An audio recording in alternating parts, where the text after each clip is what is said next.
Shalom God Lovers, percaya bahwa hari ini rencana Tuhan yang indah menjadi bagian kita pribadi lepas pribadi. Mari nikmati hadirat Tuhan melalui pujian penyembahan dan firman Tuhan pada pagi hari ini.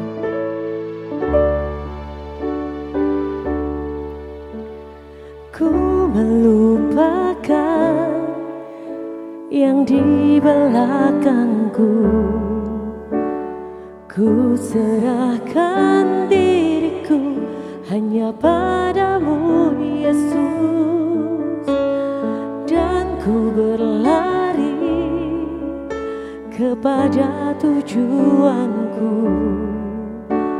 Kau beriku hari yang baru, yang lama telah berlalu.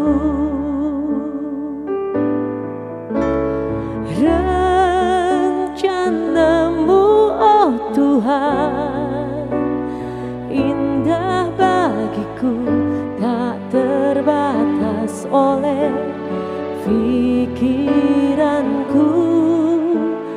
Firman-Mu ya dan amin, sumber kekuatan, Kau pengharapanku, Kau terbaik bagiku. Rencana-Mu, oh Tuhan, indah bagiku, tak terbatas oleh pikiranku.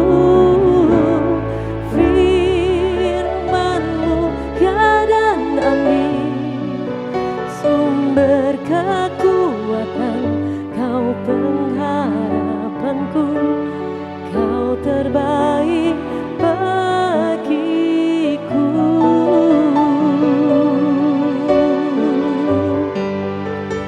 Engkau yang terbaik Tuhan di dalam hidupku, walau badai menerpa, Engkau Allah yang menemaniku melewati badai hidup, memberi kekuatan. Terima kasih Yesus, terima kasih, Engkau ajaib. Haleluya.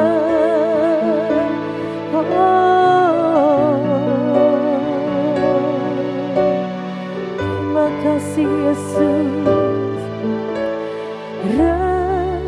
Rencana-Mu, oh Tuhan, indah bagiku, tak terbatas oleh pikiranku. Firman-Mu ya dan amin, sumber kekuatan, Kau pengharapanku, Kau terbaik bagiku.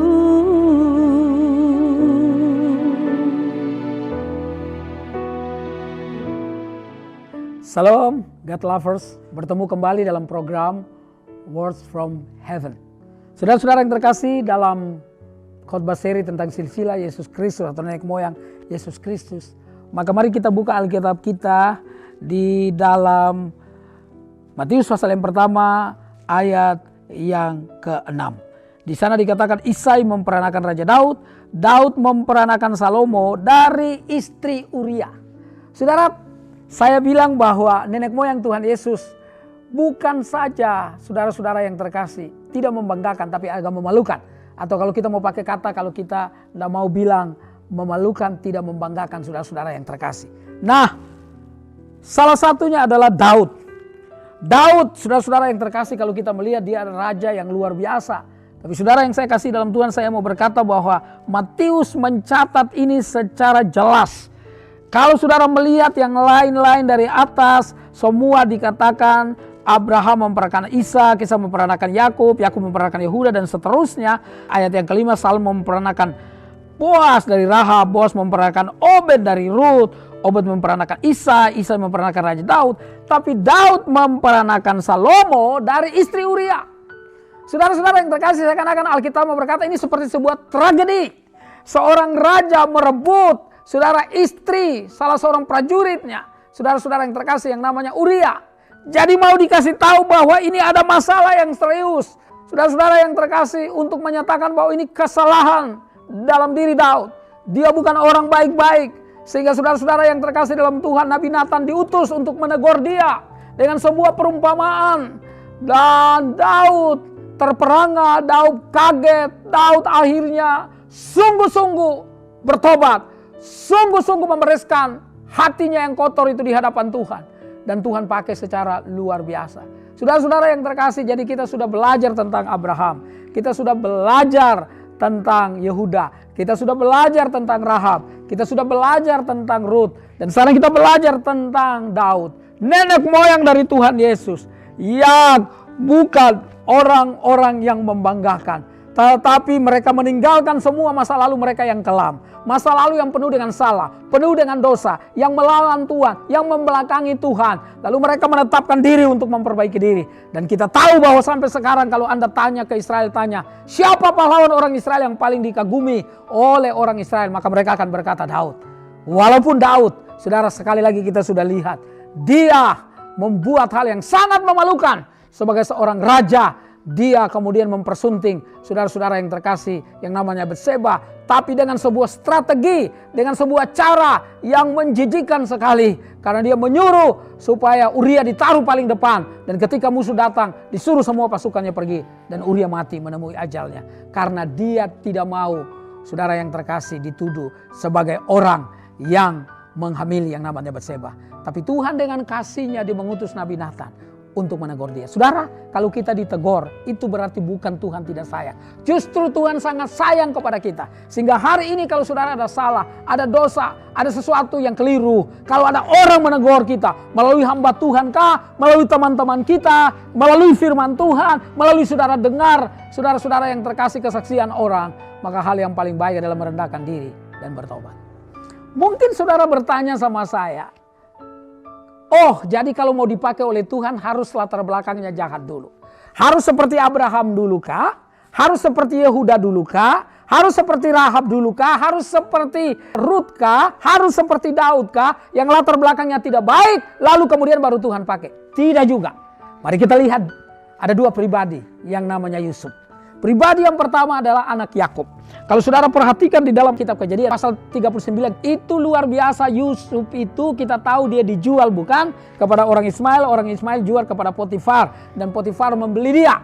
Dan Yusuf yang tadinya menjadi seorang hamba, menjadi seorang pembantu, berubah menjadi seorang manajer. Karena apa? Alkitab berkata Allah menyertai dia. Lalu kemudian istrinya Potifar menggoda dia tiap hari. Hari Senin gak tergoda, hari Selasa dia goda. Tiap-tiap hari dia goda yang namanya Yusuf. Dengan segala macam cara, dengan segala macam jenis godaan, dengan segala macam bujukan, rayuan terhadap Yusuf. Yusuf tidak tergoda sama sekali. Bahkan Yusuf berkata, segala sesuatu di dalam rumah ini sudah dipercayakan kecuali engkau, karena engkau adalah istri dari tuanku. Bagaimana mungkin aku melakukan kejahatan yang besar ini terhadap Allah? Luar biasa. Bapak Ibu yang terkasih, jadi dengar. Menjadi orang yang dipakai oleh Tuhan tidak harus jahat dulu. Kalau dari awal kita sudah baik, pertahankan terus kebaikan hidup itu. Kalau dari awal kita sudah jadi berkat sama orang, pertahankan untuk hidup jadi berkat. Kalau dari awal kita sudah takut dan menyembah Tuhan tiap hari dengan kesungguhan, pertahankan terus itu. Karena Tuhan bisa memakai. Jadi saudara-saudara yang terkasih, jangan keliru. Tidak harus jahat dulu baru dipakai oleh Tuhan. Sejak awal kita sudah baik, maka terus pelihara kebaikan dan hubungan itu dengan Tuhan. Tuhan pakai kita. Yang kedua, Yusuf yang kedua, saudara-saudara yang terkasih, adalah Yusuf yang dicatat teman-teman yang terkasih Bapak Ibu di dalam Matius pasal yang pertama. Ayat 19. Karena Yusuf suaminya seorang yang tulus hati dan tidak mau mencemarkan nama istrinya di muka umum, ia bermaksud menceraikannya dengan diam-diam. Bapak Ibu yang terkasih dengar, Maria hamil, ini tunangannya Yusuf. Zaman dulu saudara-saudara yang terkasih, paling kurang 1 atau 2 tahun orang bertunangan. Dan diawasi oleh tokoh-tokoh agama. Dan tidak boleh ada dosa sedikit pun yang terjadi. Saudara-saudara yang terkasih. Tapi sekarang dia bertunangan dengan Maria. Dan Maria sedang hamil. Apa yang terjadi? Tapi karena Yusuf seorang yang tulus hati, dia mau menceraikan dengan diam-diam. Kenapa? Dia nggak mau mencemarkan nama Maria. Luar biasa. Laki-laki yang hebat yang punya tanggung jawab. Walaupun saudara-saudara yang terkasih di dalam Tuhan Yesus, Yusuf dia patut untuk melaporkan Maria. Karena dilihat Maria sudah perut besar. Tapi ketika dia mempertimbangkan itu, saudara-saudara yang terkasih, lalu malaikat Tuhan nampak kepada dia. Dan berkata kepada dia, saudara-saudara dalam ayat yang ke-20, janganlah engkau takut mengambil Maria istrimu, sebab anak yang di dalam kandungannya adalah dari Roh Kudus. Lalu kita tahu ceritanya.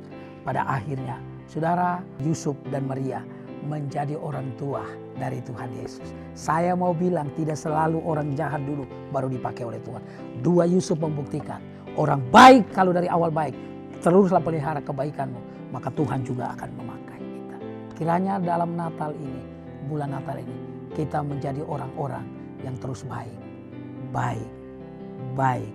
dan dipakai secara ajaib oleh Tuhan. Tunduk kepala kita berdoa. Tuhan Yesus yang baik, terima kasih. Karena kami ingat betapa Tuhan mengasihi kami. Memberikan Yesus Kristus yang walaupun memakai banyak media, termasuk orang-orang yang pernah punya salah dan dosa. Tapi juga Tuhan ajarkan kepada kami kalau kami hidup sudah baik, tetaplah menjadi baik. Kalau latar belakang kami jahat, jelek, Tuhan tolong kami, ingatkan kami supaya kami bertobat. Lepaskan, buang, tinggalkan semua yang membawa kami jauh dari Tuhan. Supaya Tuhan memakai kami. Hamba berdoa untuk saudara-saudaraku. Dalam nama Bapa, Anak dan Roh Kudus, dalam nama Tuhan Yesus. Tuhan tolong mereka semua. Supaya kami semua yang punya latar belakang tidak baik, yang punya latar belakang baik. Berlomba-lomba dalam sebuah kesatuan yang utuh di dalam kasih Tuhan. Menjadi berkat bagi banyak orang. 2023 tahun yang penuh dengan harapan. Apapun yang dikatakan oleh dunia. Apapun yang dikatakan oleh para ekonom, sosiolog, dan juga intelektual, kami percaya negeri ini penguasanya adalah Tuhan kami Yesus Kristus. Karena itu inilah hidup kami. Hamba berdoa untuk saudara-saudaraku dalam keluarga mereka masing-masing. Berkati dan berikan kami ketaatan mutlak kepadamu. Dalam nama Tuhan Yesus kami berdoa. Amin. Bagi God lovers yang merasa diberkati, bisa membagikan link YouTube renungan ini kepada saudara, kerabat, dan teman. Terima kasih, Tuhan Yesus memberkati. Selamat merayakan hari Natal.